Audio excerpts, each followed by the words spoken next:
ಶ್ರೀ ಗುರುಭ್ಯೋ ನಮಃ ಹರಿ ಓಂ. ನಮಗೊಂದು ಧರ್ಮ ಸಂದೇಹ ಹೊಂದಿರುತ್ತೆ.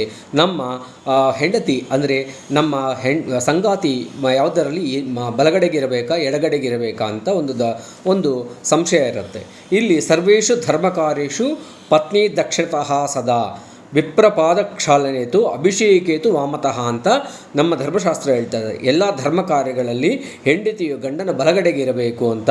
ಬ್ರಾಹ್ಮಣ ಪೂಜೆಯಲ್ಲಿ ಪಾದೆಯನ್ನು ತೊಳೆಯುವಾಗ ಹಾಗೂ ಅಭಿಷೇಕದ ಪ್ರೋಕ್ಷಣೆ ಮಾಡಿಸಿಕೊಳ್ಳುವಾಗ ಗಂಡನ ಎಡಕ್ಕಿರಬೇಕು. ಮತ್ತು ದಂಪತಿ ಬಾಗಿಲಲ್ಲಿ ಹಾಗೂ ಉಡುಗೊರೆ ಸ್ವೀಕರಿಸುವಾಗ ಆರತಿ ಮಾಡಿಸಿಕೊಳ್ಳುವಾಗ ಗಂಡನ ಹೆಂಡತಿ ಎಡಗಡೆಗಿರಬೇಕು. ವಿವಾಹದಲ್ಲಿ ಕನ್ಯಾ ಸಮರ್ಪಣಾ ಸಮಯದಲ್ಲಿ ಆ ಗಂಡನ ಬಲಕ್ಕೆ ಹೆಂಡತಿ ಇರಬೇಕು ಅಂತ ನಮ್ಮ ಧರ್ಮಶಾಸ್ತ್ರ ಹೇಳ್ತಿದೆ. ಯಾವುದೇ ರೀತಿ ನಮಗೆ ಸಂದೇಹ ಇಲ್ಲ. ನಮ್ಮ ಹೆಂಡತಿ ನಮ್ಮ ದಂಪತಿ ಸಮೇತವಾಗಿ ಹೀಗಿರಬೇಕು.